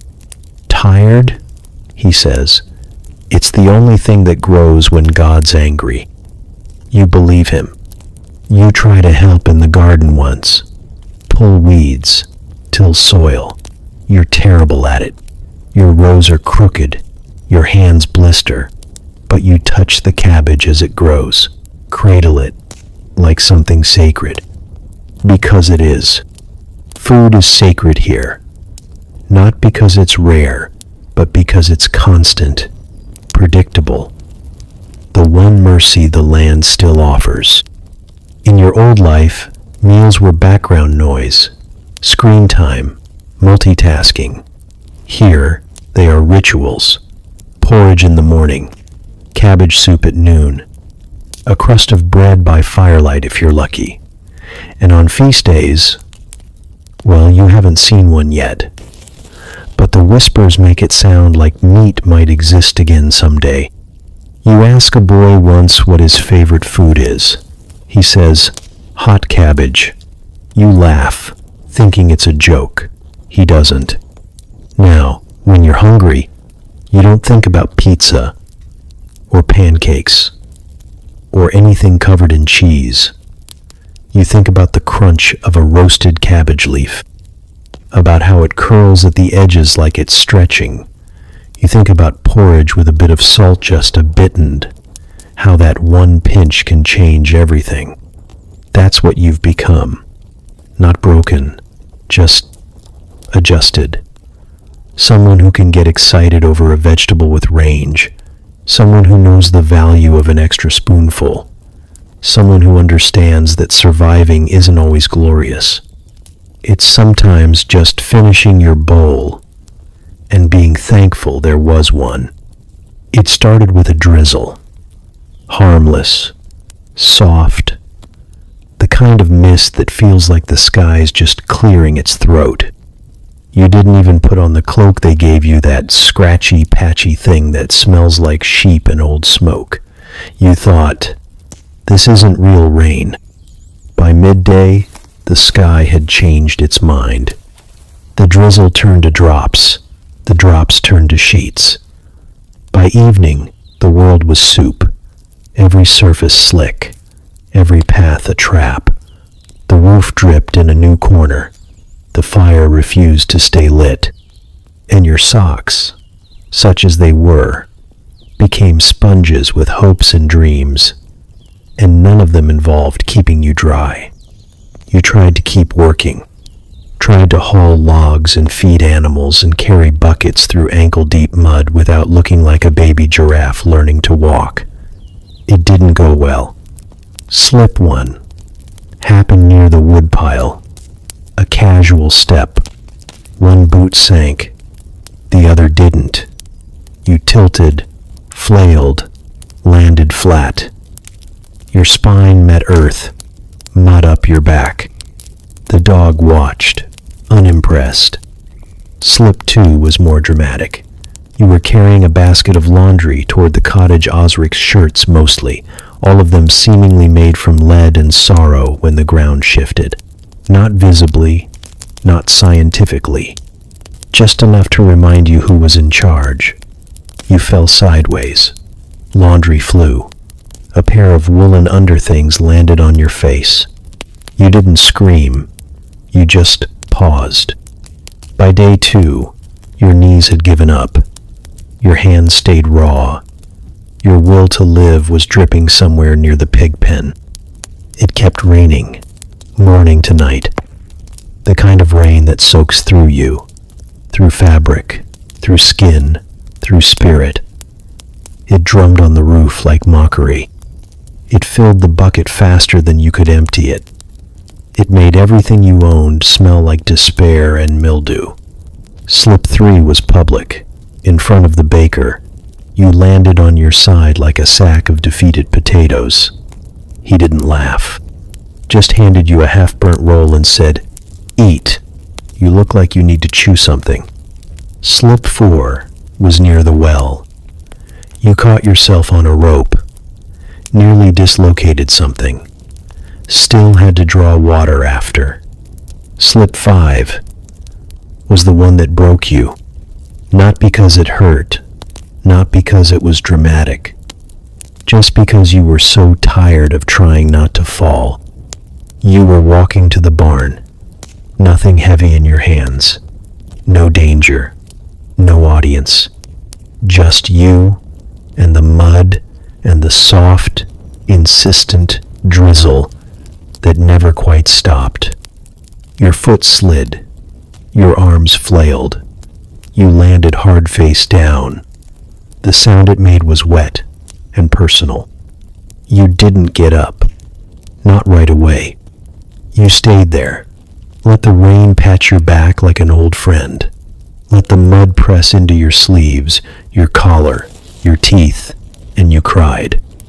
Not loudly, not dramatically, just enough. Enough to let the ache out of your chest. Enough to admit you missed warm beds and hot showers and dry feet. Enough to say, if only to yourself, I don't want to do this anymore. No one came. No one asked. No one told you to get up. Eventually you did. Because what else was there to do? You trudged back to the cottage, shed your outer layer like a snake, giving up. Set your boots near the hearth knot, close enough to warm, just close enough to hope. The others came in, wet, quiet, tired. You expected someone to say something, to point out the mud still on your cheek, to make a joke. But no one did. And somehow, that hurt worse. Because this wasn't new to them. Not the rain, not the misery, not the quiet collapse of someone trying to pretend they're fine. They'd all been there. There's no ceremony for suffering here. No pity, just endurance. Osric handed you a bowl. Gruel, again, salted this time. You took it, ate in silence, and felt not better, but not alone. That night, the wind howled like it wanted in. The roof groaned.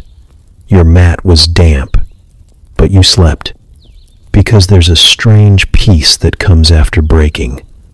A quiet sturdiness in knowing you've already cracked once, and the world didn't end.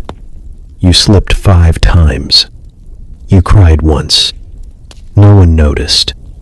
And somehow, that's what kept you going. You knew it was coming. You just didn't think it would be today. It started when Osric sniffed the air near you, grimaced, and muttered something about barn rot. You laughed nervously. He didn't. Later, one of the younger boys walked by, paused, and then held his nose with theatrical flair. You tried to ignore it.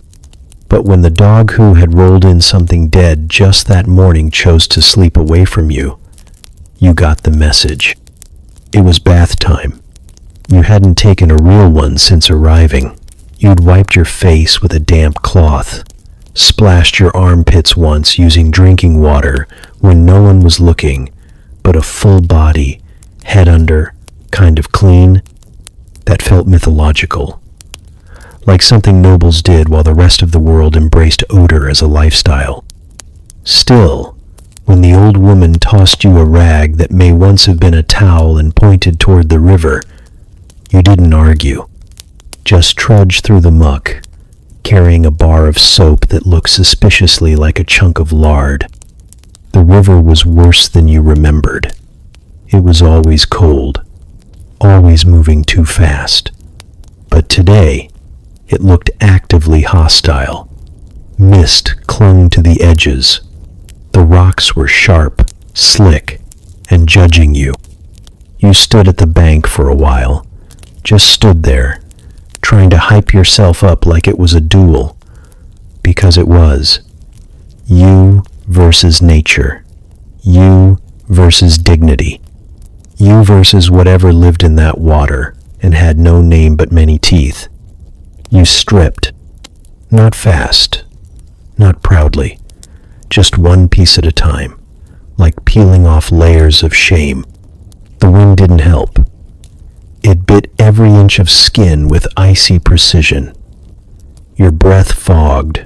Your toes screamed. You stepped in. The water hit like betrayal. It didn't just make you cold. It made you doubt everything.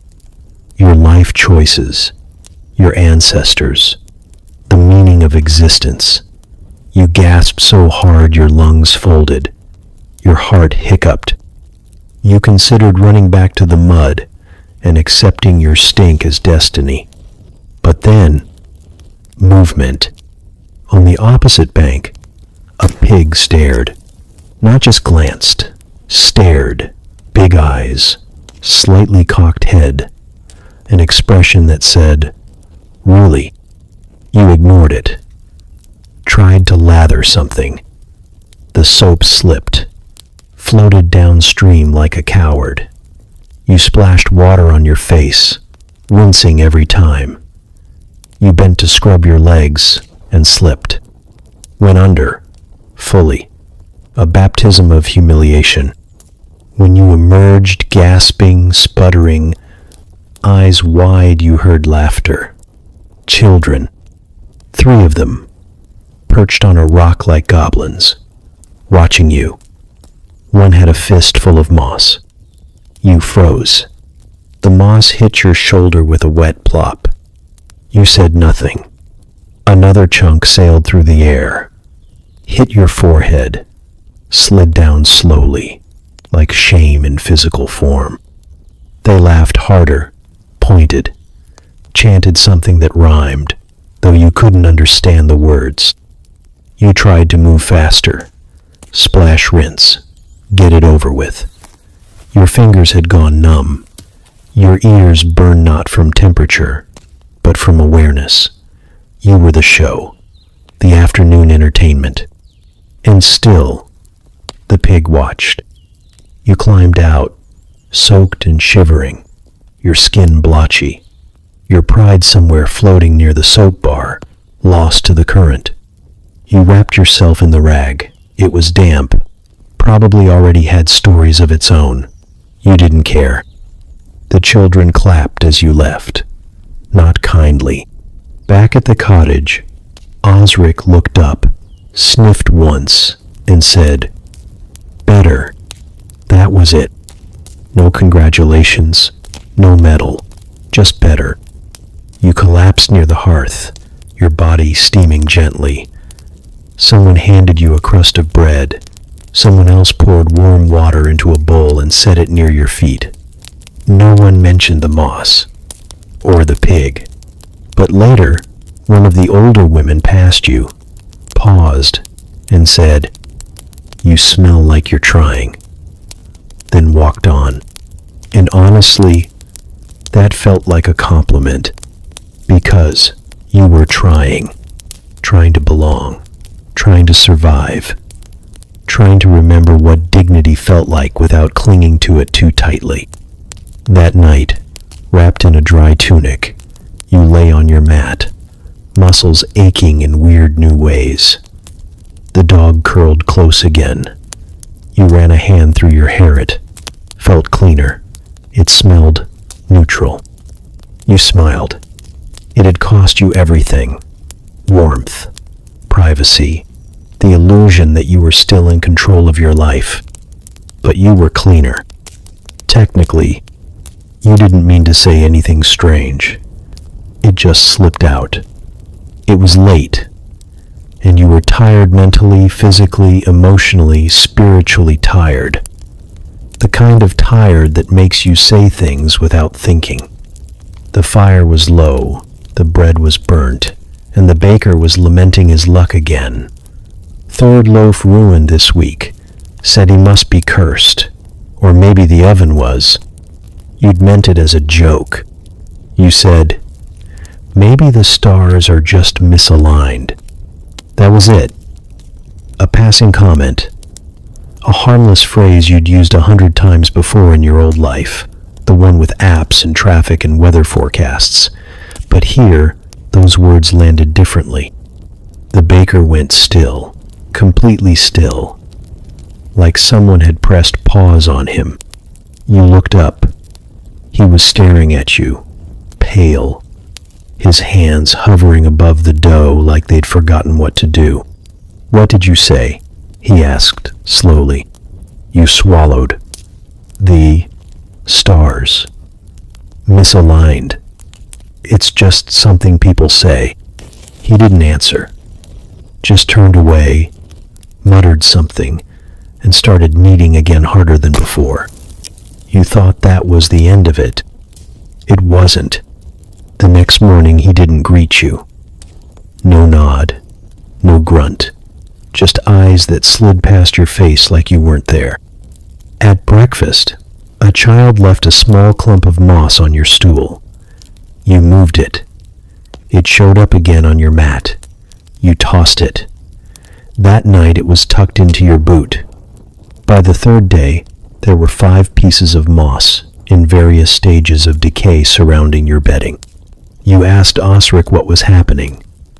He chewed his bread for a full minute before saying, "You talked about the stars." And? He looked at you like you'd asked why the sun rises. "Only the seers talk about the stars." You blinked. "I'm not a seer." Osric shrugged. "Too late." You said it. That's how it works here. You don't get to choose what you are. They decide. And they decided you see things. Soon, people started avoiding your gaze.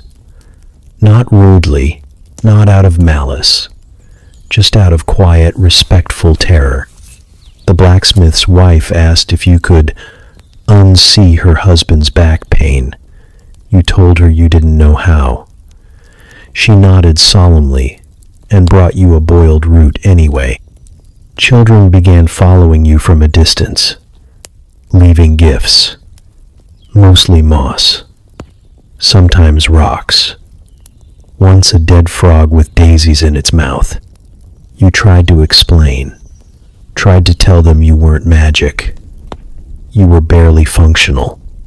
But the more you denied it, the more convinced they became that you were hiding your powers out of humility. You became Star Talker. You found out from the old man who cleaned the well. He said it casually, like everyone had agreed and no one had thought to tell you. The baker stopped speaking entirely. Just set your bread down with both hands, eyes averted, mouth tight. You missed being ignored normally.